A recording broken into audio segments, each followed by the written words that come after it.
You're listening to Dental Student Vibes.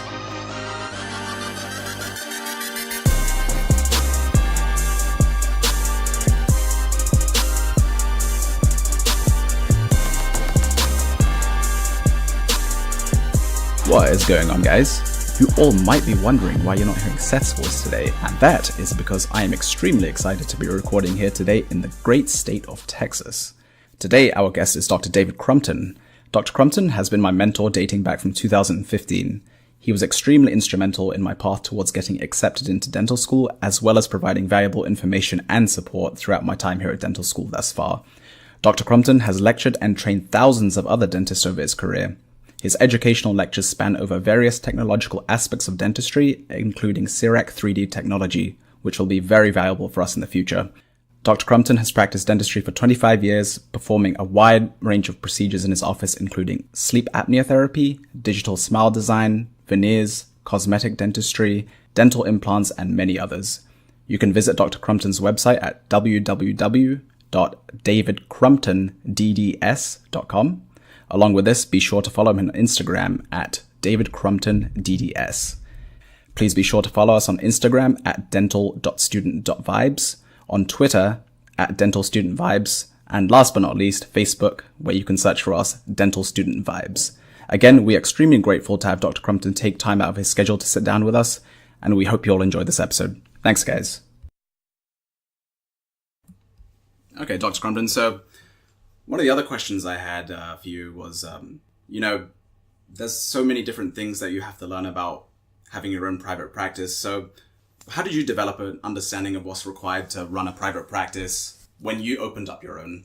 So I got out of school and was headed to southern New Mexico. I'm New Mexican by birth. My family's, a lot of them, still there. And so I thought I would leave because I graduated Baylor in Dallas. So I thought, well, I'm going to go back. I like a smaller town. I'm literally grew up in a town of 1,800, moved to a town of 400. And then after that, I went to school in a town of 100,000 and then immediately moved into a city of 4.5, 5 million. Wow. So if you're not used to that, then there's more people living on your city block than the last town that you lived in at home in high school. Yeah. You're overwhelmed by the content of people. I moved to southern New Mexico and was going to buy a practice. Okay. The way it went was this guy comes in. When I was in dental school, you had group leaders, we had about 100 in my class. Failure rate was about 90 when we had finished. And so you have group leaders. Group leaders were a gentleman or a young lady, that would walk you through your clinicals. Okay. At dental school. So there were like 5 or 10 people, and you had your group leader. He checked off on your stuff, the treatment plans that you're doing, what you're doing in clinical. And that was your group leader. So when I got close to graduating, people would call in and go, hey, what are you going to do? We have a practice for sale. Can you guys send us a student who might be able to take over the practice? So there was only about 4 of us in my class that they'd send out. So that's how I started. And then I went to this practice and found all kinds of things wrong with it, and then decided to move back home and start my own. Back to what I considered home now was Dallas. Okay. And I learned no business. You don't learn any business at dental school. And I went and worked for them. I didn't learn anything from them. I learned kind of basically what not to do. Because when I was told there, they're like, hey, come to work here. You'll buy my practice. There's really 2 practices in one building. There's another dentist over here. We share the same front desk and stuff like that. When I got there, no, they were partners. It was totally opposite of what he told me. Oh, man. So he was selling me a partnership to a guy that was a total creep. Oh, gosh. Okay. So then I decided I needed to come back. But you don't learn anything really at dental school. And the bad thing about it and the best thing about it is you learn from your mistakes. Okay. Those are the best teachers. So I just come back to Dallas and started my own practice. Was it intimidating for you at all? We found a place to come and live. We put it in, and the intimidation level is different for me. I tell people this all the time. I'm just too stupid to be intimidated. I am. I'm the guy that when you're in dental school and they said, okay, it's time to do injections and learn to give injections, I'm like, okay, let's go. Yeah, let's rock and roll. This is nail it. We'll get through this somehow. Yeah. I'm just that kind of guy. I don't rush in, and I let the chips fall where they lay, and then you gotta pick the good and leave the bad.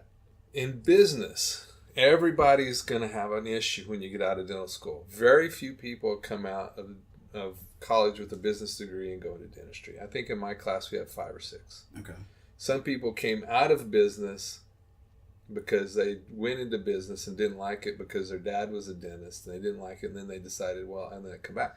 So they kind of maybe have a little bit of a heads up, but not really. You're going to think they do, but they don't. The dental game in running a business is selling a widget is selling a widget. Okay. Okay, they're no different, but it's how you're getting paid can be totally different. I mean, insurance is a big factor now for everybody.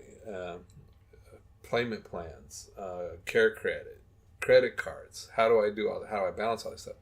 And it's just trial by error. But the thing about it is you're no good or you're no better than the people you hire.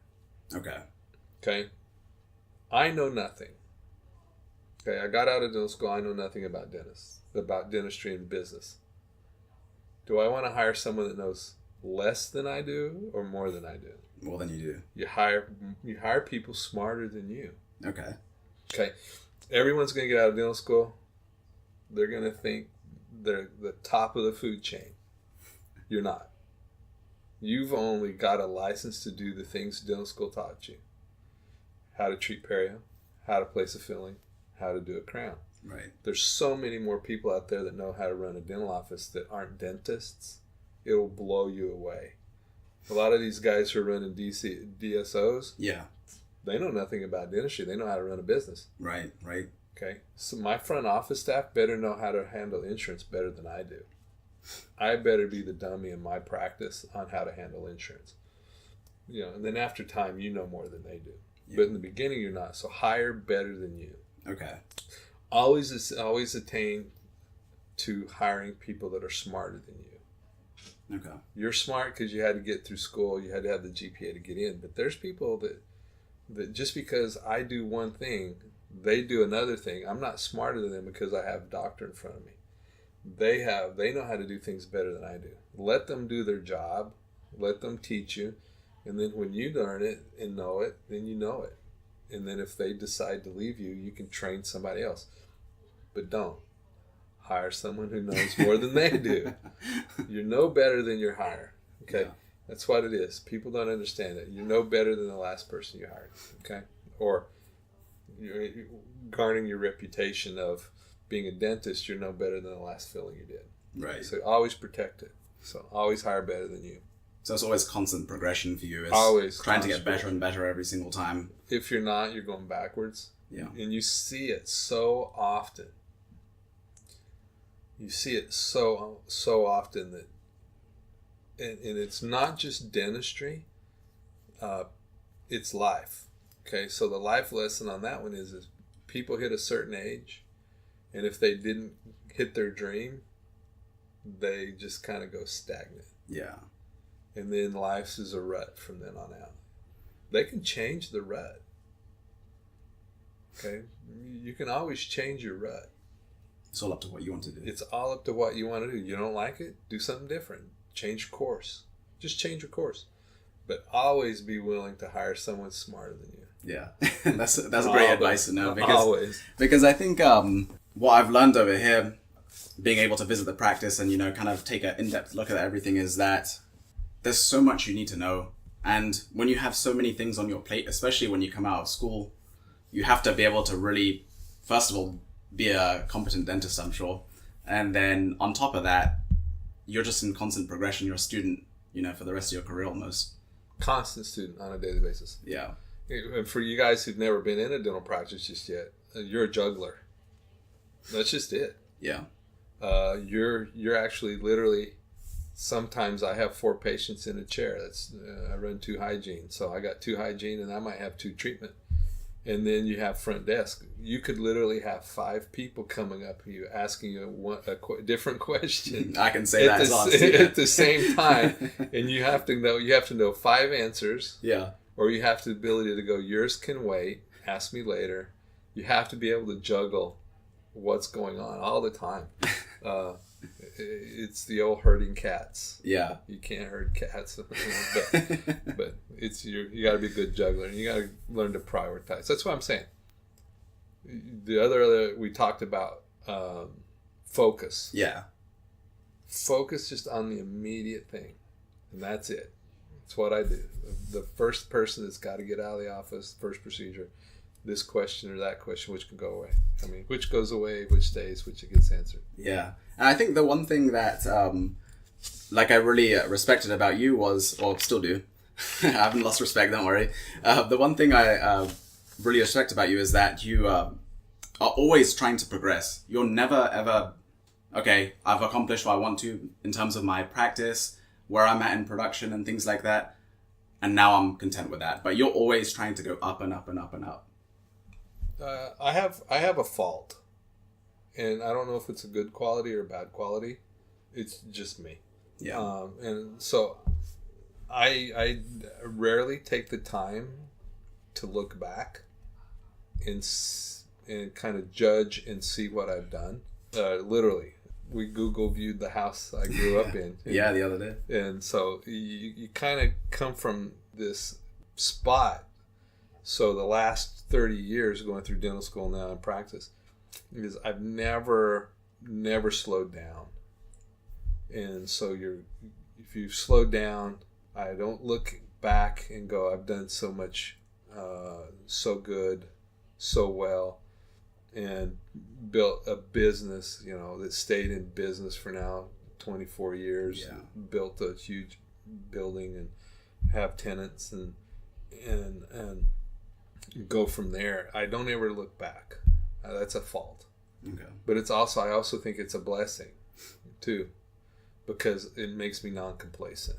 I can't sit down and it's always, what's the next thing? I got to do something new. What's different? And it keeps me going. Yeah. Because you do watch people who hit that wall.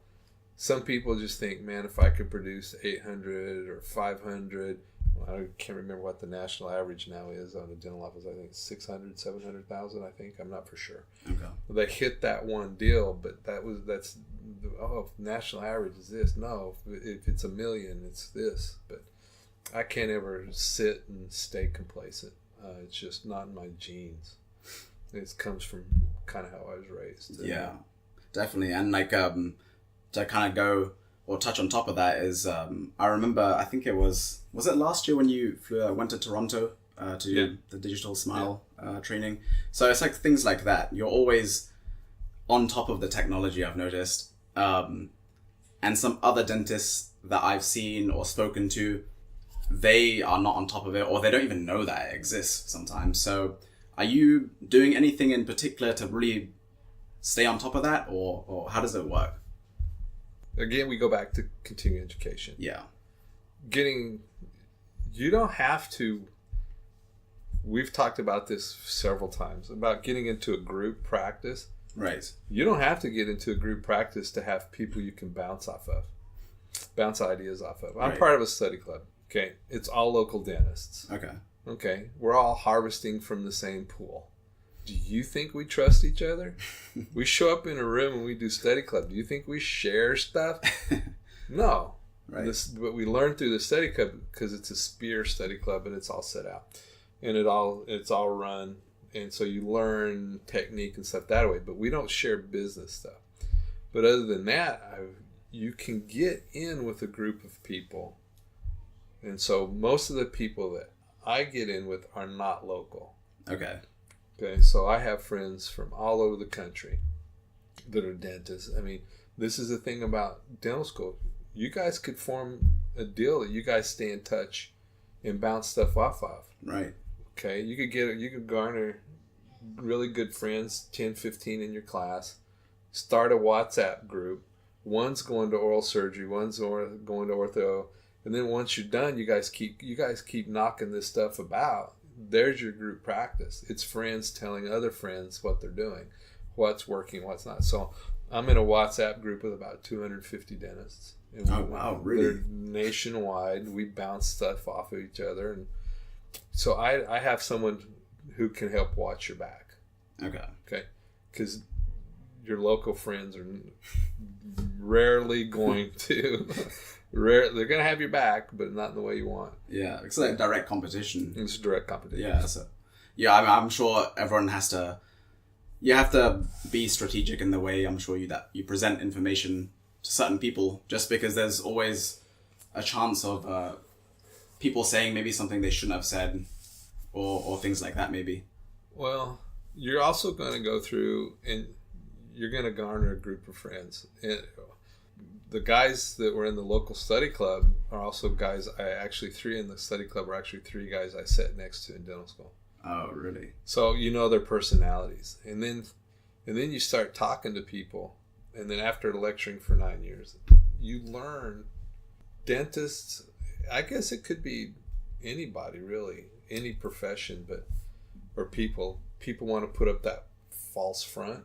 You're going to learn that people are telling you that their life is really great, their dental practice is through the roof, and they come to find out, the state board's investigated them twice and they're financially strapped. It happens all the time because people want to put up that false front and not be real about what they're doing. You got to be real. I mean, your patients know it, your staff knows it, and then when you talk to people, they'll know it. So you guys are going to bump into somebody you hadn't seen in a while at a conference, and you're gonna go, "Hey, how's your life?" And you're gonna hear the same stuff over and over again. Man, it's great. My practice is great. And then what's great to you and what's great to them could be different. They could be happy at doing $50,000 a month. Yeah, I'm not happy at doing $50,000 a month. So $50,000 a month, that's $600,000 a year. Yeah. So I'm not happy with that. Yeah, but that's a big difference. Like because to me, $50,000 a month right now sounds like, wow, that's a lot of money. But then when you go from make the jump from 50 to 80 to 110, it goes up so much higher when you multiply that by 12 months. Yep. So it's a big difference. Adding one thing to the bottom line on a daily basis can be a big increase. I mean, people don't realize it, but fluoride helps keep 70% of the cavities down. But selling fluoride can be a big profit. At the end you're helping your patient and you're helping your bottom line.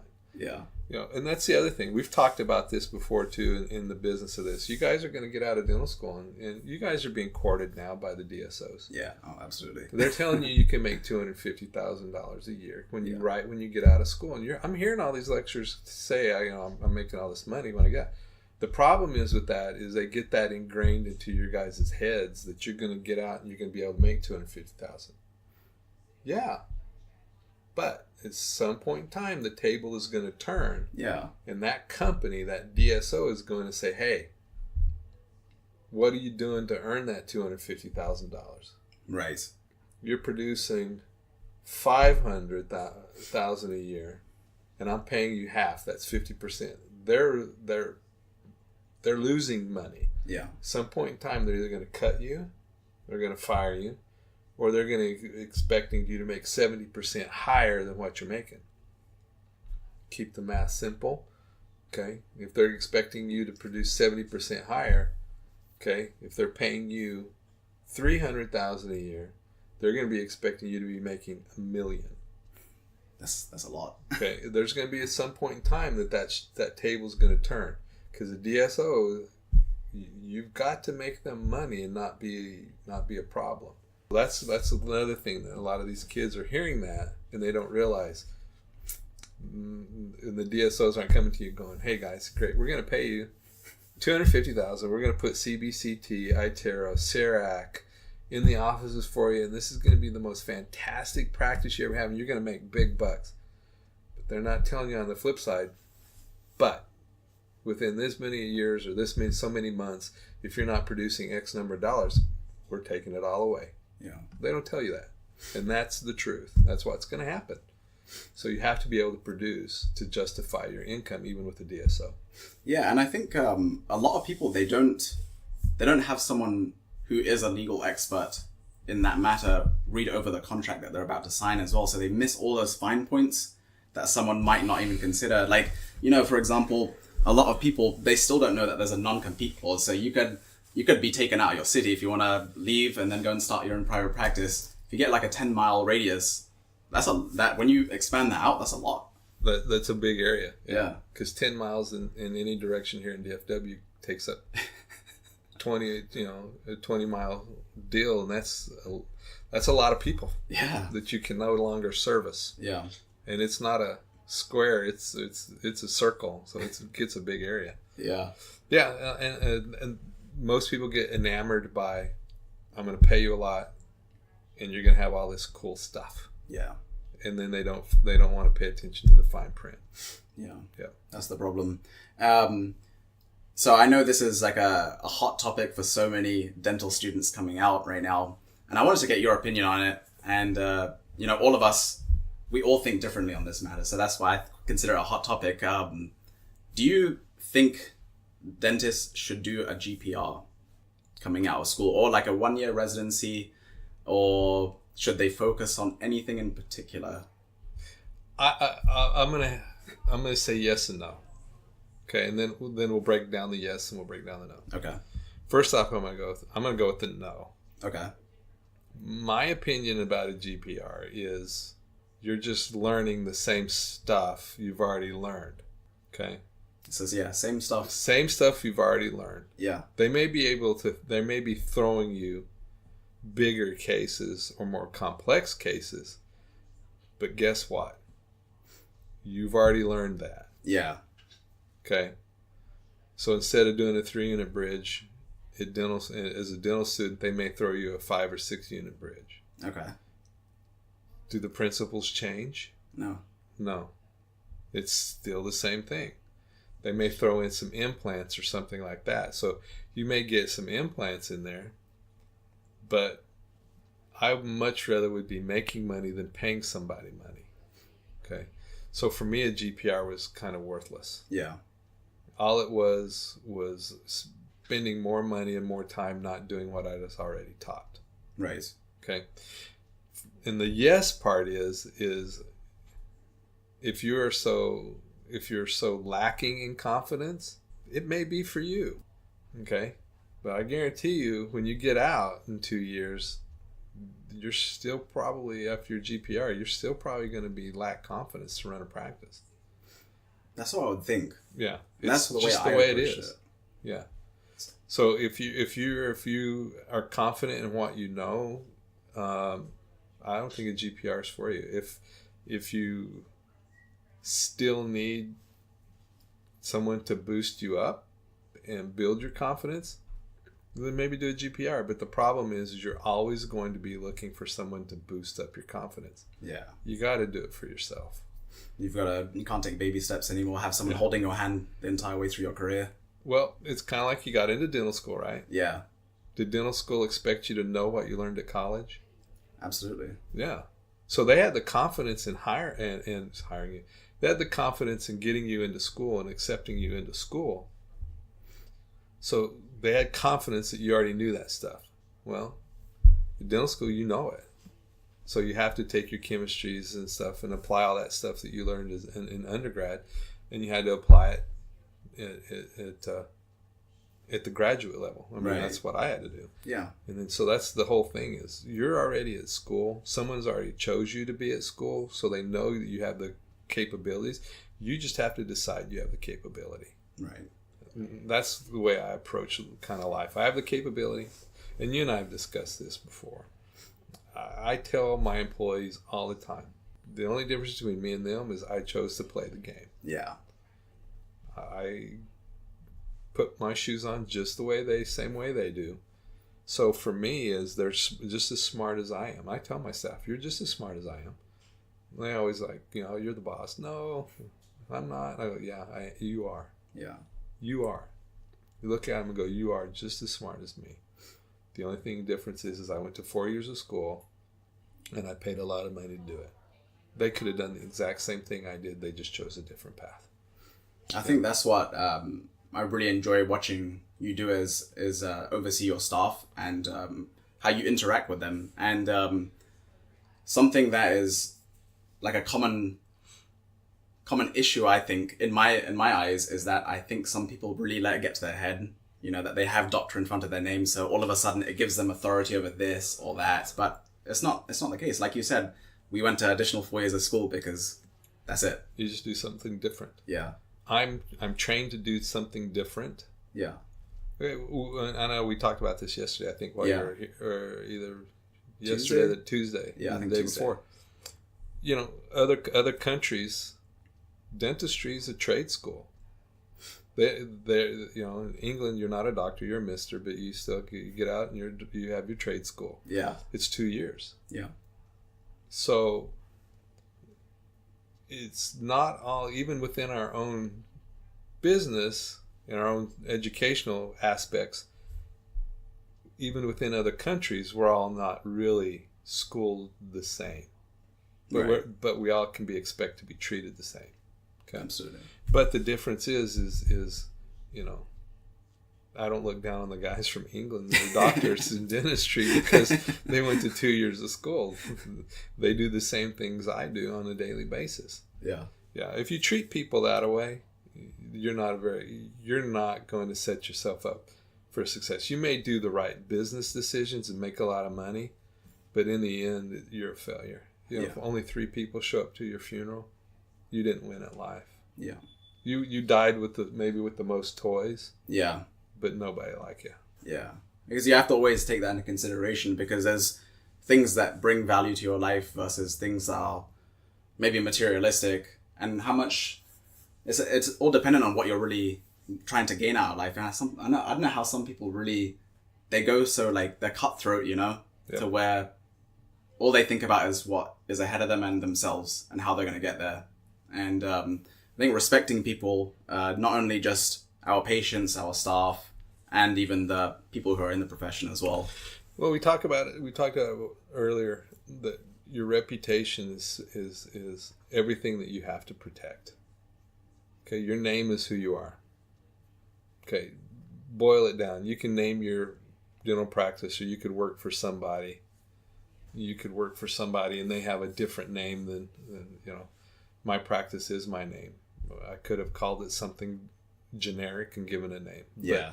But it still all boils down to who did the work. Right.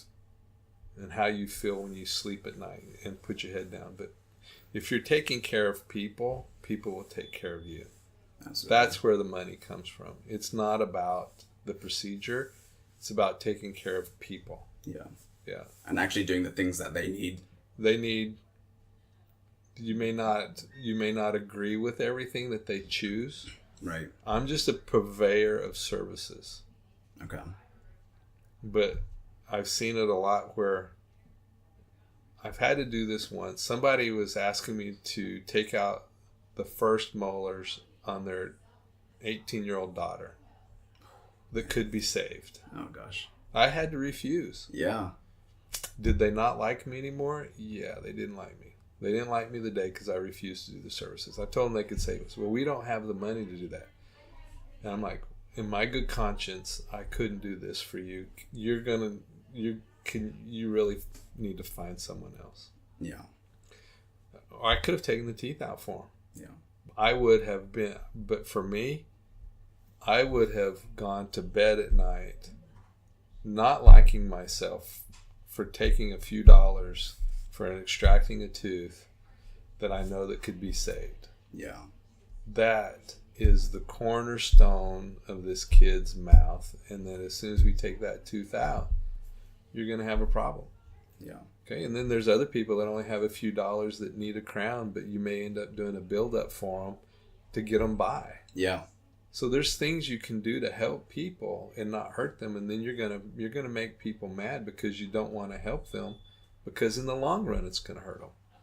But you got to know that you're taking care of them for the right reason. Yeah. And you got to do the right thing. Yeah, and it's all about preserving what is left of the tooth structure, right? That's also pretty much the foundation of dentistry, I feel like, is that you want to try and restore it to Yeah. See, you're in dental school. You're in dental student mode. You're in dental student mode because it's all about the tooth, or it's all about the gums, or it's all about, it's all about. But it's not only that; it's restoring the patient's confidence in you. Yeah. That you have their best interest. Definitely. Okay. So the lady who I did refuse to take the tooth out on, probably today, that was probably about 10 or 15 years ago, probably today has a different respect for me when their daughter is having a problem because they took those teeth out. Right. If they took those teeth out. Yeah. And that would be the scary part. Yeah. If I taught you, you could take it today. But somebody, if you did a build up for them to get them by to do a crown, yeah, they're going to leave your practice for you, and they're going to be an advocate for you. They're going to tell people, he's not all about the money, but guess where they're going to come to get their crown when they're ready? You. They're going to come to me because you have the faith in them that they care about what you did. And if you treat people that way, the money comes in afterwards. Yeah. You're building a practice. It's not instant. That's what everyone wants. They want instant. Microwave popcorn, I think. Microwave popcorn was the downfall of culture. I mean, I remember when I was a kid, my mom got her first microwave. The microwave was to help you cook meals faster. Within probably 2 months, what do you think the primary function of a microwave was? Yeah, God, I want to know. 3-minute popcorn. 3-minute popcorn and reheating stuff she's still baked in the oven or cooked on the cooktop. So the microwave really is just a reheater. It doesn't cook a meal. God, yeah, I know. I think, and then when you are reheating something, you wonder what is in that preserve that food to stick around for 3 or 4 months down the road. Yeah, what most people don't understand too is when I was a kid and the first microwaves come out, they were $1,000, $1,500. Wow, it was a big deal. Crazy. It was a big deal. Yeah, and so you have this $1,000 or $1,500 microwave for a 3-minute popcorn. Well, Dr. Crumpton, it's been absolutely fantastic to hear all the advice that you have, all the information that you have to share about dentistry. And it was just a privilege to have you on. It's I think I'm always learning from you every single day. And I'm glad that I'm able to reach out to you constantly while I'm in school, because I know there's a couple of things that I had some freak out moments last semester and then the year prior to that as well. But I think everyone's really going to enjoy hearing what you have to say, and we really appreciate you having on. Yeah, you're welcome. You're welcome anytime. Thanks, sir. We greatly appreciate all the support that you guys have provided for us over the past few months. It's been a privilege for us to share valuable information as well as our own experiences in dentistry thus far. If there's anything that we can do to help you guys out, we're here. You can find us on Instagram at dental.student.vibes, Twitter at dentalstudentvibes, and on Facebook, where you can search for us, Dental Student Vibes. Thank you again for listening, and we'll catch you all very soon.